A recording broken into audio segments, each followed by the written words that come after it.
Hello, friends. I am Chevy. Welcome to my shed. How are you? How's life in your world? How's things where you are? Hope it's fantastic. Everything here is great.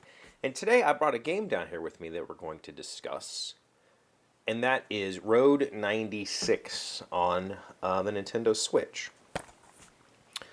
This guy I saw in one of the indie showcases last year. This was announced, and it looked really intriguing right from the start. And then I forgot about it until recently. I was like, "Oh, whatever happened to that game?" And then I went and looked up, and I realized there was a physical copy, and I bought it. And I'm really happy that I did.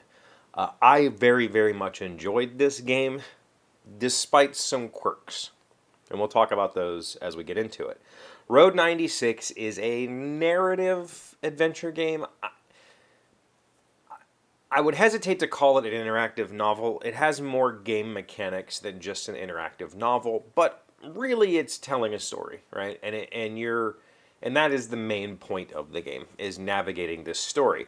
The thing that made it sound really, really cool to me when they discussed this in the indie showcase was that there's like 1,000 different paths you can take in this game. The story branches in so many directions that if you do a full playthrough, you're just gonna see a small fraction of what could happen in this game, and it feels that way immediately. Like when you first start playing it, it really does feel that way.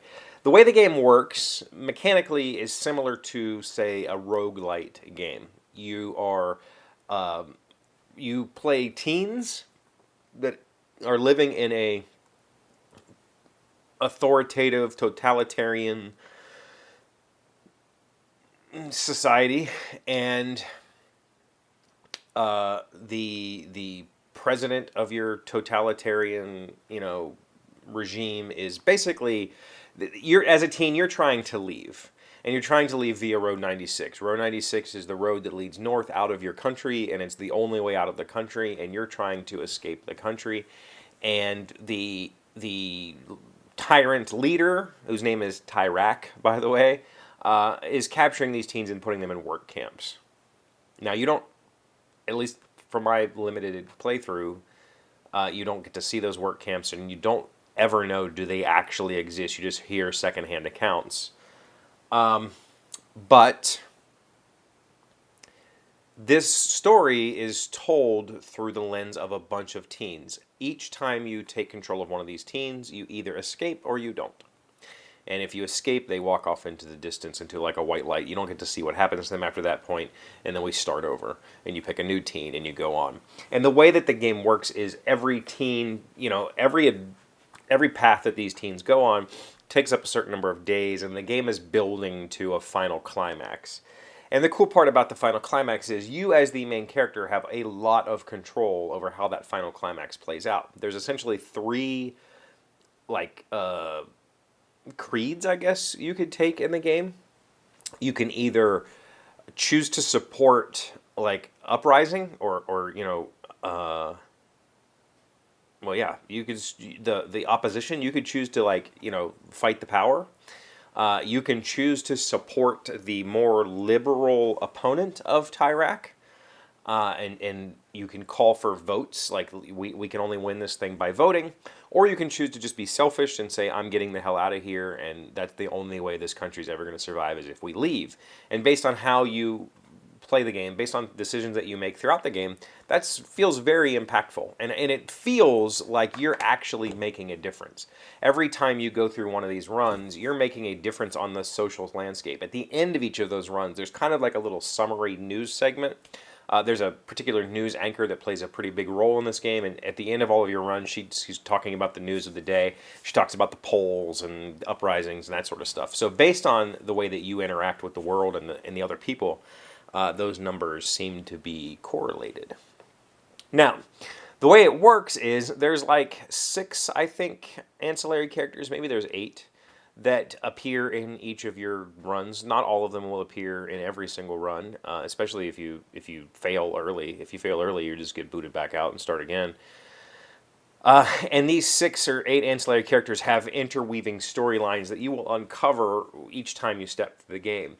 And that roguelite element is that you have omniscient knowledge that the team that you're playing doesn't have about the characters that you're interacting with. You have this institutional knowledge from seeing them over and over again.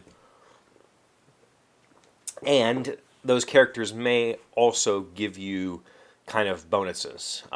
There's a kid that teaches you hacking, and you can use hacking to crack safes. There's a group of criminals that will teach you lock picking, and you can use that to pick locks. There's a person who teaches you how to make a vitality drink, which increases your energy.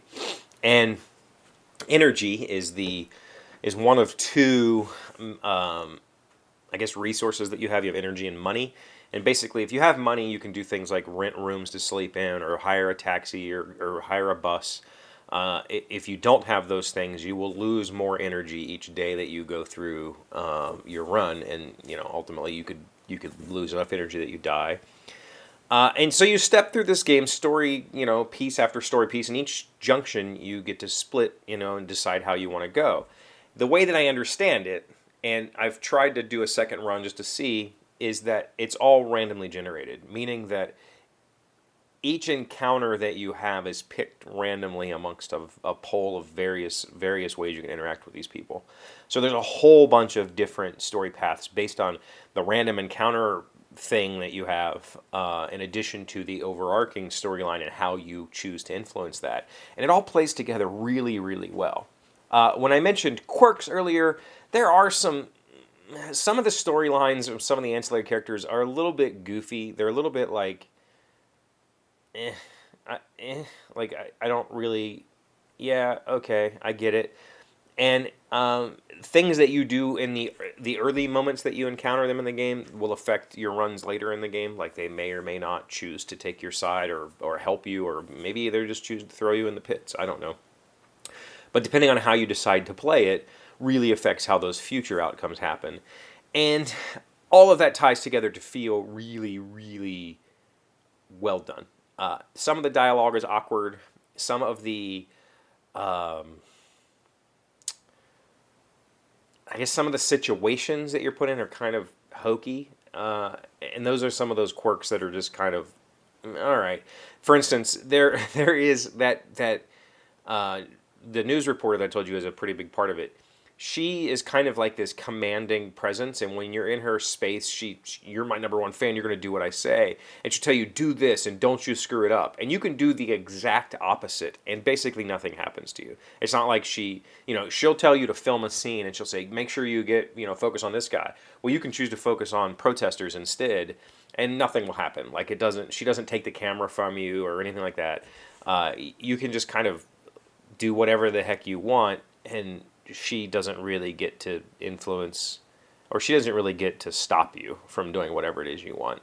So those are those kind of quirky moments. There's also some weird puzzles. When I said there was some gameplay elements, number one, there's money and energy. Those are like two resources you have to balance.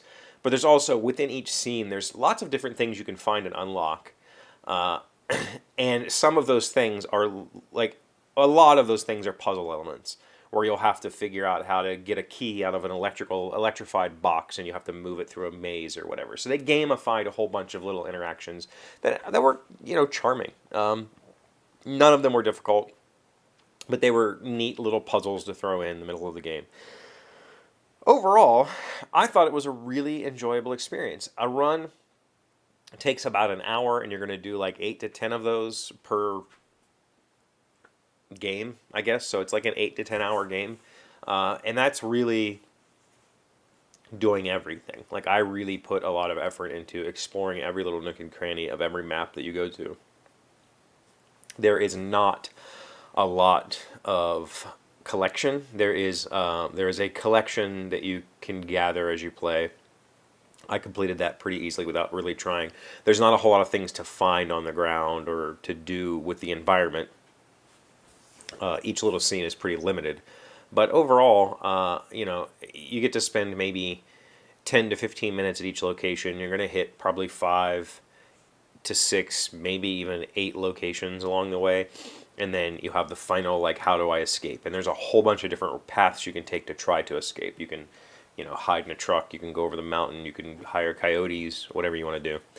Really cool game. Really enjoyable experience. I found myself at first thinking it was kind of hokey, but about a few hours into it, I was really like interested and involved, and enough that I started a second run just to see how that played out, because I normally don't play games more than once. So that was Road 96 from Merge.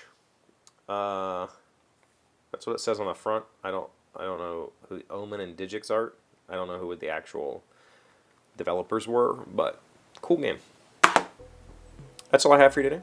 Thank you for being here as always. Thank you for liking, commenting, subscribing, being amazing friends, wonderful people. I really appreciate you, and I'll see you again tomorrow. Today's word you should know to sound smart is loquacious. It is a verb or an adjective meaning verbose, chatty, and the habit of talking nonstop. Amy and Donna are each so loquacious, their average phone call lasts 90 minutes. Loquacious. Loquacious. I had this dude in my shop last week. I was giving away my old lawnmower. That was the most loquacious person I've ever met on my... I think I know more about him than I know about my father.